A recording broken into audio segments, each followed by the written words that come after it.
We all worry about money, how to earn more, how to save more, how to stop spending it all before the month ends.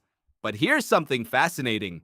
2,500 years ago, a man sat under a tree in ancient India and gave some of the most practical money advice ever recorded. That man was the Buddha. And no, he didn't say, give up all your money and become a monk. He actually gave very specific real-world advice to ordinary people like you and me. Today, we're going to explore what he said and why it still works. In a text called the Digajanu Sutta from the Anguttara Nikaya, a man named Digajanu approached the Buddha with a very relatable problem. He said, "Venerable Sir, we are ordinary people with families, with work. Can you teach us how to live happily and prosperously in this life?" And the Buddha said, "Yes. Here's how." What's remarkable is that the Buddha didn't just say meditate more. He gave 4 practical conditions for happiness and prosperity. Let's go through them. Number 1, effort and skill. The Buddha said you must be skilled at your work, diligent and energetic. He called this utthana sampada, the accomplishment of effort. In modern terms, be good at what you do. Work with purpose. Number 2, protect what you have. Once you've earned honestly, guard it. The Pali word is araka sampada. Don't waste it on impulse. Don't lose it to carelessness. This is the Buddha's version of save your money. Number 3, good friends and advisors. The Buddha emphasized surrounding yourself with people who are generous, wise, and have good values. Your social circle shapes your financial habits more than you think. Number 4, balanced livelihood. Spend according to your income. Not too much, not too little. The Buddha literally described avoiding extremes. Don't be a miser, but don't be reckless either. Now here's where it gets really interesting. In another teaching, the Buddha described how to divide your wealth. And it sounds remarkably like modern budgeting advice. He suggested dividing your income roughly into 4 parts. Use 1 part for your daily needs and enjoyment. Use 2 parts to reinvest in your work or business, to grow what you have. And keep 1 part as a reserve, a safety net for difficult times.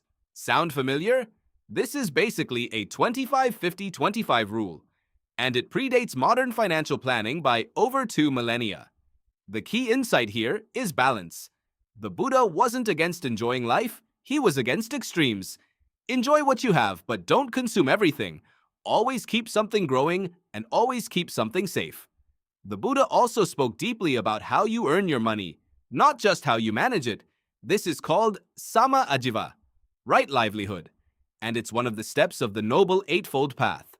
He identified certain types of work as harmful: trading in weapons, living beings, meat, alcohol, or poisons. These cause harm to others, and the Buddha saw that wealth built on harm creates suffering for society and eventually for yourself. But he also celebrated honest, skillful work. A farmer, a craftsperson, a teacher, a merchant who is truthful. These were all honored. The modern takeaway? Ask yourself, does my work create value? Does it help people? Or does it cause harm? The way you earn matters, not just how much you earn. And finally, perhaps the most powerful teaching of all, the Buddha spoke often of santuti, contentment, the ability to feel satisfied with what you have. This isn't about giving up ambition. It's about not being enslaved by wanting more. When we're never satisfied, we spend more than we earn. We take shortcuts. We chase things that don't bring real happiness. Contentment is the foundation on which all other financial wisdom rests. You can follow every budgeting rule, but if you can't feel satisfied with enough, it will never be enough. The Buddha called contentment the greatest wealth, and I think that's worth sitting with for a moment. So what did the Buddha teach about money? Work skillfully, protect what you earn, choose good influences, balance your spending, earn ethically, and cultivate contentment. 2,500 years ago, and still as relevant as ever. If you found this valuable, leave a like and subscribe to The Curious Mindset for more deep dives into wisdom, science, and ideas that actually matter. See you in the next one.